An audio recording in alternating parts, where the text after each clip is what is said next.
మొదటి సమూయేలు గ్రంథం 7వ అధ్యాయం 12వ వచనంలో వ్రాయబడినట్లుగా, ఇంతవరకు యెహోవా మనకు సహాయము చేసెను అనే కృతజ్ఞతతో దేవుని అపారమైన కృపను స్మరించుకుంటూ ఇవాంజలికల్ బాప్టిస్ట్ చర్చ్ తన 34 సంవత్సరాల ఆశీర్వాదకరమైన ప్రయాణాన్ని జ్ఞాపకం చేసుకుంటుంది. మనుష్యుల దృష్టిలో ఇది ఒక సంఘ చరిత్ర మాత్రమే కావచ్చు, కానీ దేవుని దృష్టిలో ఇది రక్షించబడిన ఆత్మల కథ, ప్రార్థనల ఫలితం, విశ్వాసముతో వేయబడిన విత్తనాల పంట. 126వ కీర్తన 3వ వచనంలో వ్రాయబడిన రీతిగా, యెహోవా మన కొరకు గొప్ప కార్యములు చేసియున్నాడు, మనము సంతోషభరితులమైతిమి అనే వాక్యం ఈ ప్రయాణమంతటిని ప్రతిధ్వనిస్తుంది. 1992వ సంవత్సరం జూన్ నెల 7వ తేదీన ఉత్తమ్ నగర్లోని ఒక చిన్న ఇంటిలో కొద్దిమంది విశ్వాసులతో ప్రారంభమైన ఈ పరిచర్య నేడు అనేక ప్రాంతాలకు విస్తరించిన దేవుని రాజ్య కార్యముగా నిలిచింది. ఆ రోజుల్లో ఉన్నది పెద్ద భవనం కాదు, విస్తారమైన వనరులు కాదు, కానీ దేవుని పిలుపు మీద నిలిచిన విశ్వాసం. ఆ చిన్న ఆరంభాన్ని దేవుడు తన మహిమ కొరకు ఉపయోగించాడు. ప్రారంభమైన 2వ ఆదివారం సహోదరుడు మైకేల్ గారు అరాఫత్ కాలనీ ఈస్ట్ ఆనంద్బాగ్లో ఉన్న తన ఫ్లాట్ను ఎటువంటి అద్దె లేకుండా దేవుని సేవ కొరకు అందించడం ద్వారా దేవుడు తన కార్యాన్ని ముందుకు నడిపించేందుకు అనేక హృదయాలను సిద్ధపరుస్తారని బయలుపరిచాడు. దేవుని ఆశీర్వాదం మరియు సంఘ విశ్వాసుల ప్రార్థనల ఫలితంగా 1994వ సంవత్సరం మార్చి నెల 3వ తేదీన ఇవాంజలికల్ బాప్టిస్ట్ చర్చ్ ప్రతిష్ట చేయబడింది. అది కేవలం ఒక భవన నిర్మాణం కాదు, దేవుని రాజ్య విస్తరణలో ఒక కొత్త అధ్యాయం. ప్రభు అయిన యేసు క్రీస్తు వారు మత్తయి సువార్త 16వ అధ్యాయం 18వ వచనంలో వాగ్దానమిచ్చిన రీతిగా, నేను నా సంఘమును కట్టుదును అనే వాగ్దానం ఈ సంఘ జీవితంలో నెరవేరుతూ వచ్చింది.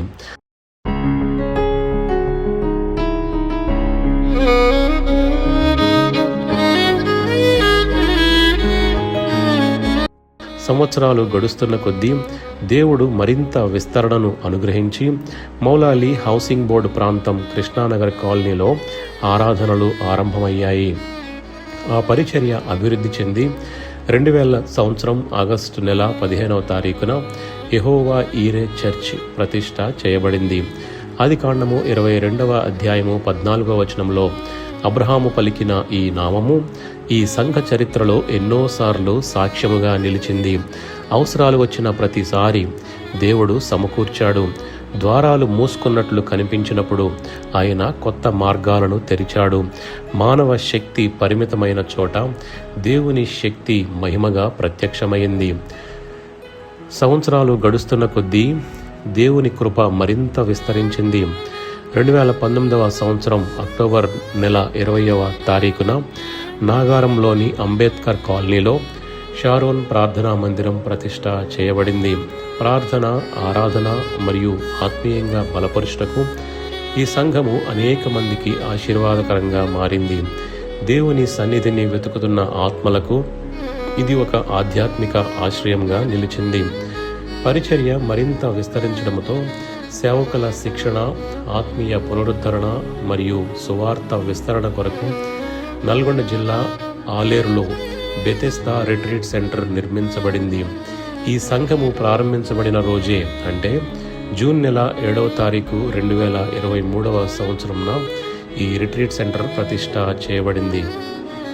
ఈరోజు ఈ పరిచర్య తెలంగాణ, ఆంధ్రప్రదేశ్, ఒడిషా, మహారాష్ట్ర, ఛత్తీస్గఢ్, కర్ణాటక మరియు గోవా రాష్ట్రాలలో విస్తరించి ఉంది. ప్రతి నెల 200 మందికి పైగా మారుమూల ప్రాంతాలలో సేవ చేస్తున్న పాస్టర్లకు సహాయం అందించబడుతుంది. ఈ సేవ ద్వారా గ్రామాలకు, గిరిజన ప్రాంతాలకు, ఇంకా సువార్త చేరని ప్రాంతాలకు క్రీస్తు ప్రేమ చేరుతోంది. మత్తయి సువార్త 28వ అధ్యాయం 19-20వ వచనాలలో ప్రభువు ఆజ్ఞాపించిన ప్రకారం, మీరు వెళ్ళి సమస్త జనులను శిష్యులనిగా చేయుడి, తండ్రి యొక్కయు, కుమారుని యొక్కయు, పరిశుద్ధాత్మ యొక్కయు నామములో వారికి బాప్తిస్మమిచ్చుచు అనే వాక్యాన్ని నెరవేరుస్తూ ఈ పరిచర్య ముందుకు సాగుతుంది. సంఘ జీవితములో చిన్నపిల్లల పరిచర్య, యవనస్తుల పరిచర్య మరియు స్త్రీల పరిచర్యలు కూడా ఎంతో ఫలవంతంగా కొనసాగుతున్నాయి. మార్కు సువార్త 10వ అధ్యాయం 14వ వచనములో పిల్లలకు దేవుని వాక్యాన్ని బోధిస్తూ చిన్న పిల్లలను నా యొద్దకు రానియుడి అనే ప్రభువు హృదయాన్ని ప్రతిబింబిస్తున్నారు.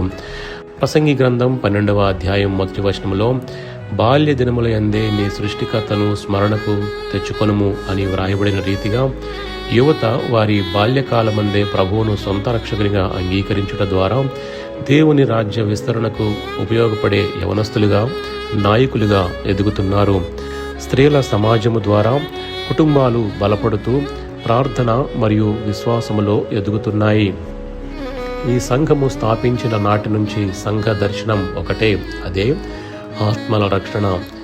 నూతన నిబంధన ప్రకారం సంఘాలను స్థాపించడం, విశ్వాసులను బలపరచడం మరియు సువార్తను మారుమూల ప్రాంతాలకు చేర్చడం. మార్కు సువార్త 16వ అధ్యాయం 15వ వచనంలో సర్వలోకమునకు వెళ్ళి సర్వసృష్టికి సువార్తను ప్రకటించుడి అనే ప్రభువు ఆజ్ఞ ఈ పరిచర్యకు మార్గదర్శకంగా నిలిచింది.